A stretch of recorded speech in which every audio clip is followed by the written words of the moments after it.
All right, we're going to have a good conversation here, and part of the reason we're going to have a good conversation is because last night, was it last night? Last night, Kim Strassel was in Boulder, Colorado. God, Boulder, Colorado. Still alive. Speaking to students at the University of Colorado. Still alive. So we're going to take it easy on her, okay? All right. As Ken mentioned, there's been a lot going on in Washington, D.C., Kim, and I know you've been watching it, and I think you have actually a piece this morning about that. So, obviously, we're looking for a new speaker now, and it could be Steve Scalise, maybe, it could be Donald Trump, maybe Jim Jordan. Who's it going to be? We want your prediction here tonight on who's going to be the next speaker, and then will they last longer than a week? So that was your softball? That was my softball. Okay, first of all, can I just say, thank you, Chris, for having me here. Also, hello, Idaho, okay? I just have to tell you all that I actually grew up in Oregon. I know, you can send your condolences later. When I was growing up, it was actually not so bad, although it was very funny as I grew up. And I grew up in a conservative part of the state, but as I grew up, all of my family members increasingly had the same refrain. So something would happen that they didn't like in Salem, and then they would all mutter, "We're moving to Idaho." And so I grew up thinking that Idaho was heaven, and I'm here, and it obviously is. I was going to say it is. Yes, exactly. Also, can I just congratulate all of you in this room for supporting this organization? There is no invitation that I love to accept more than to a policy think tank, because guess what? They're the people that get things done. And I'm so happy to hear they're not playing in the scorecards. And you know, if you look back to when the free markets, free people movement was at its best, 1980s, when we had a ton of think tanks that were coming up with new ideas and sending out the guidance for our money. So it's great. Speaker. Well, let's hope we end up with a speaker, okay? Some of you may remember it took 15 rounds last time. And by the way, that was after 2.5 months of paralysis. It was really quite something. Look, both Steve Scalise and Jim Jordan come more from the conservative side of the caucus. And I can sketch out a little bit, I think, of their strengths and weaknesses. I think one of Steve Scalise's problems is just he's viewed as basically Kevin McCarthy's right-hand guy. I think Jim Jordan's issue is that there will be some people a little bit more in the middle of the party that are a little bit concerned about where he is on some issues. They both got a great shot. I heard Kevin Hearn is getting in. He is getting in, by the way. That might be a little bit tougher road hope. I can tell you, Donald Trump's not going to be the Speaker of the House for a number of reasons, but part of it is just this little tiny thing. There's actually a rule in the House that says that if you have been indicted for any crime that could carry more than a prison sentence of 2 years, you cannot be in the leadership of the House. Fascinating. Who knew the rules? This is going to be a hard-fought race, but look, this is going to be really, really important. Let me be really clear. What happened this week, and I don't hold back when I'm at places like this, it was a disaster for the party. Okay? A total disaster. And if the Republicans, the only strength the Republicans have right now in divided government, okay, they don't control the White House, they don't control the Senate. So they can be united and set a policy position that is better than what the White House and the Democrats want, and they can say, you're not getting our votes for must-pass legislation unless you negotiate with us and get us some of our policy victories. Or they can run around like they did this week, and Democrats win. So it's really important that a new speaker gets named, and that people get behind that person, and that people start passing those spending bills and getting stuff done. I was going to say, because we're T-minus 40 days now until the next possible government shutdown or discussion about the budget. So if we don't have a speaker, or let's just say, for the sake of argument, that Steve Scalise is the speaker, Jim Jordan's the speaker, and they agree to negotiate, are we going to run into the same situation again, where there's a vote of no confidence essentially, in the House. Well, look, what we want to do is not be in a position where you have to go for Democratic votes. I mean, there was a very difficult situation. And look, I just want to move on. A lot of the people who ended up voting no to Kevin McCarthy this week were the same people that blocked all of those spending bills from proceeding, okay? Then they were mad that they had to pass the line by September 30th. All right, well, do you want to get something done, or, do you want to have a headline? And look, now we're down, as you said, less than 40 days. And can I tell you, the grossest thing that I've ever saw in Washington, and I have seen a lot, okay, I've been doing this for 30 years, was that omnibus bill that passed the Senate last year. It was disgusting, thousands and thousands of pages of unrestrained spending that nobody had read, and policy junk thrown in there. There was entire pieces of legislation packed onto that bill that the Senate hadn't gotten around to do it, and because it was jammed right up into the deadline, everybody just said, okay, we have no choice, everyone voted for it, home. We do not want that to happen again. We haven't had the proper budgeting and appropriations process in Washington for like 25 years. Okay, so one of the greatest things that happened when McCarthy was speaker and everyone made their demands for him to be speaker was we want regular order and a regular appropriations process. We are on our way to doing that. But the longer this speaker fight drags out, the fewer days you have for the House to pass those final wage spending bills. That's a negotiation. If we get to another 40 days from now and nobody has passed those bills because they've been too busy engaged in internal fighting, then all the pressure is going to be on another continuing resolution. And then we're going to get to the end of the year and all the spenders in the Senate are going to say, we have no choice but an omnibus, and we're going to end up doing what we did last year. So need a speaker, need to pass those bills, and need to use what leverage exists to get something far better than we have right now. So let's look ahead then to 2024, because that's kind of lurking in the background. Softball? Okay. This is my softballs that I'm throwing here, and then we'll get into the really hardball questions. 2024, the Iowa caucus, the New Hampshire primary, the South Carolina primary, we're basically 3 months away, 3 or 4 months away. So I guess the question is, you see the polls, you see that President Trump, former President Trump, is way up. Is this basically a done deal already? Or are we going to see which a certain candidate you think maybe rise to be the different choice? Yeah, I don't think this is a done deal. Okay, by the way, I also don't think it's a done deal on the Democratic side. I still think there's a good chance that Joe Biden does not, in fact, carry through on this run. Look, you can look at those polls that you're mentioning, okay, especially national ones, but if you dig into the ones that are going to be the first states that really matter, like Iowa, there's New York Times poll, for instance, that said that of Iowa caucus Republican voters, that about 47% said Donald Trump was their first choice. Dig down into the data, more than half of those people nonetheless said that they were actively evaluating other candidates. Okay, so that gives Donald Trump about, maybe I did the math at the point, I think 23-24% of people that are locked into him. That's 75% of the party that it's not. And, we'll see, because I think some of these guys, there's a similar situation, obviously, to what happened in 2016, where there's a lot of other candidates, they're dividing the field. I will tell you there's a different dynamic this year, though. A lot of donors are looking elsewhere other than Donald Trump. A lot of people would like to see something different happen than in 2016, at least in terms of competition. They'd like to see a little bit more competition. I think as you get closer to Iowa, there are people that are polling at 2%, 3%, 5%. There's going to be enormous pressure for them to get out. So I think there's still going to be a race out there. I think it's a very important race. I'm just going to be honest with you. I think it's a very important discussion for the Republican Party to have. I know people are very loyal to their candidates, okay? I want you to know I don't endorse, I don't not endorse, I don't criticize. I look at this entirely pragmatically, okay? That's how I look at it, is I care about 3 markets and 3 people.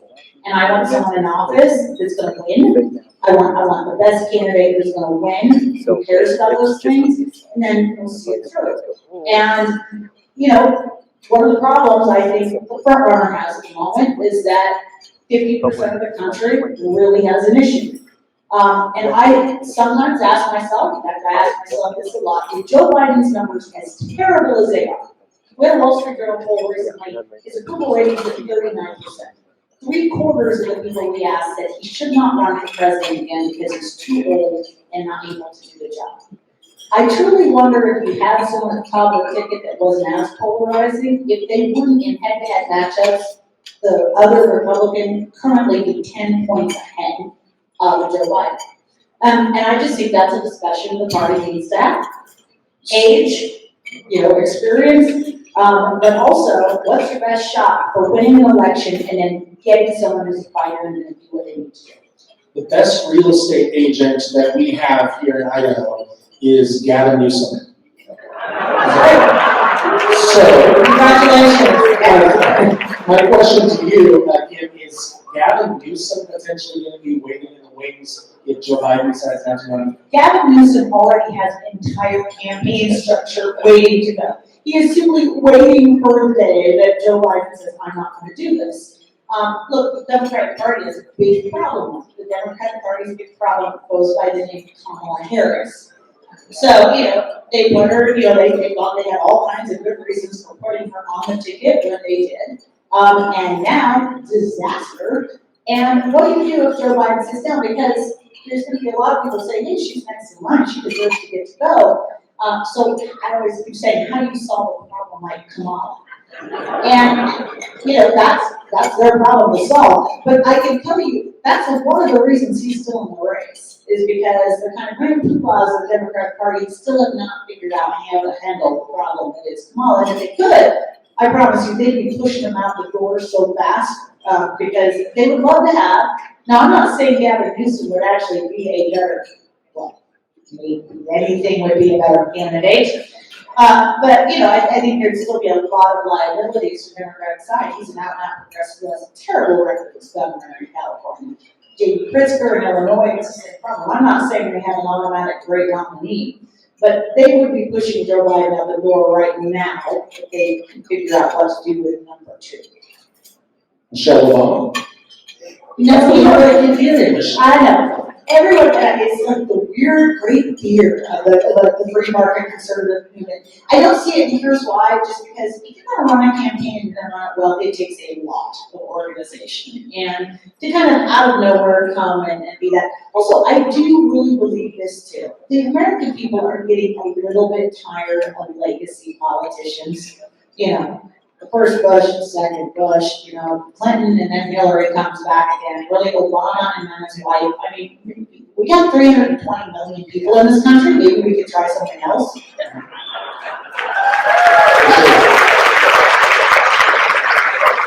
All right, so I want to move back closer to home here. We mentioned that you live in Alaska. You've had a lot of experience with the Alaska political system and been able to see it up close. And there's a lot of strange stuff that goes on in Alaska. I mean, they have the ranked voting set up. They have Run! Don't do it ever. the fight over the income tax. All sorts of different things. But what can Alaska and perhaps some of the other more conservative states like Idaho teach the rest of the country? So, first of all, I would love to be able to just agree with the last statement you said, like a conservative state like Alaska. Our electorate is conservative, but a lot of people don't know this, and this is a really fun story. So obviously many of you do know Alaska and Hawaii were the last states to join the Union. Many of you might not know they were only allowed to join on the same day, because nobody wanted to risk having 2 senators from one party. Because at the time, Hawaii was a Republican state, and Alaska was a Democrat state. We have the most socialist constitution in the country, believe it or not. It's horrible. So while there's a lot of good people up there, a lot of good politicians, a lot of good voters, we have a system that makes it very, very difficult to actually do good stuff. So I would say, what does Idaho have to show the rest of the world? And you know what it is in places like this, more so, first of all, I've always believed this, that Western free marketism is a little bit different than anywhere else in the country. Okay, because you guys have moxie, all right? That it's a West Coast thing, right? You don't roll over. There's a little bit more of a libertarian spirit to a certain degree about all this. And you also still, I think, unfortunately, it happens in other states, obviously, but people really still believe in states' rights here, okay? Federalism, right.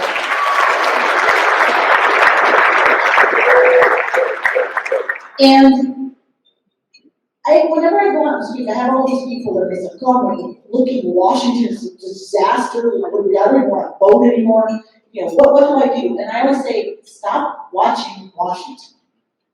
Go to your local school board meeting, go and pay attention to your state legislature and your House of Representatives and your state senators, go to your city hall meeting, and understand that the more pressure the local states put on Washington to pull back the powers that states are supposed to have over school choice, over cultural issues, over crime issues, the better off we're going to be, okay? We don't want them doing any of that anyway.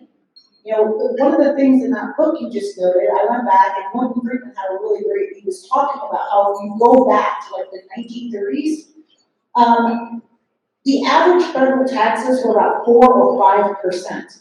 Local taxes were closer to 12%. Because nearly all services, everything that mattered happened locally, and the federal government was really just supposed to be there for the standing military and to make the occasional interstate highway and to make sure your currency remains stable, okay? I'm good with that, but that's not how it is. Yeah. So what you all have done out here already in terms of income taxes, in terms of school choice, in terms of some of your safety and security policy, and all the ideas you're working on. It's amazing, and so not only are you demanding to keep those decisions to yourself, but you are also setting an example for other states to follow too. As far as policies go, because as we mentioned, we're a policy organization, what's the one policy that you would recommend that perhaps the folks in this room don't really know about, perhaps we haven't heard about? We have a lot of legislators in the room, and the Liberals over on Table 7. What's the one policy perhaps that we're not hearing much about that we need to bring to Idaho or to the region? Well, this is not a policy you've not heard about, but this is here for it is astonishingly universal school choice. Can we all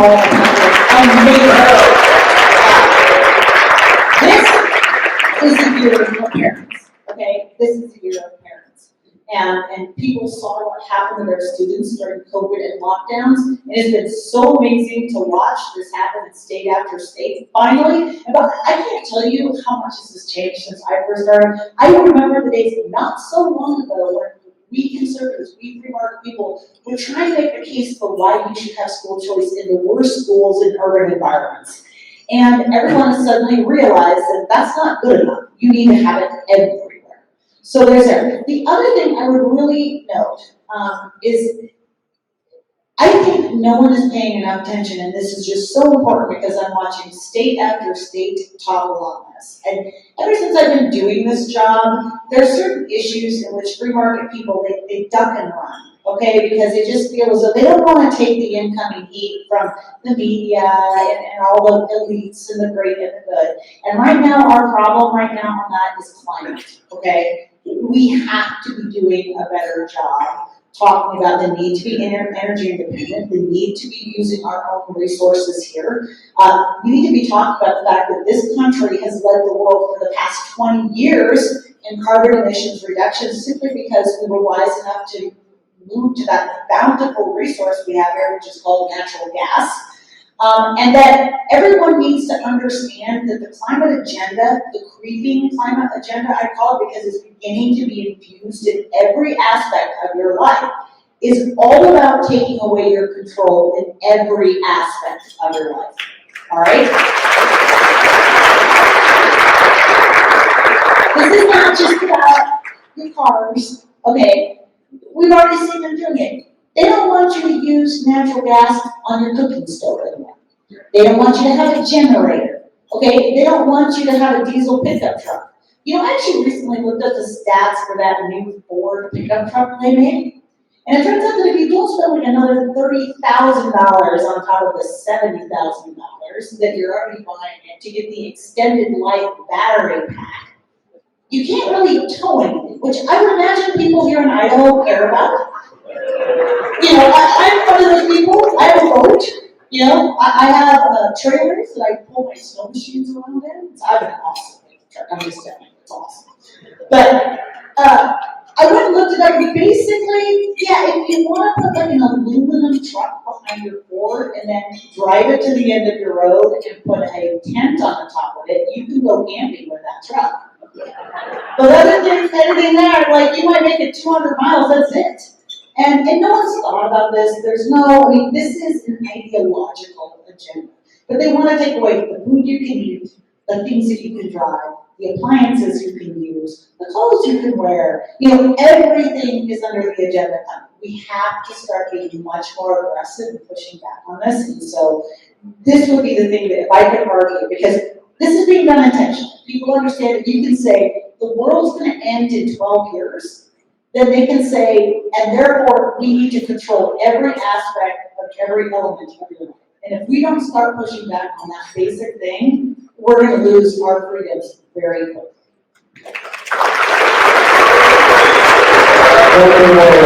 One more quick question before we wrap things up. So, other than perhaps running for school board or running for local office or maybe running for legislature out here, what can everyone in this room do? Maybe support MSPC. MSPC, obviously, but also, I know this is maybe going to sound odd, but I'm going to say it anyway. Do your best to get good information, okay? From organizations like MSPC. I'm going to just talk for a second about my industry. I've never seen anything like this in my life. I used to get asked to go talk about media bias.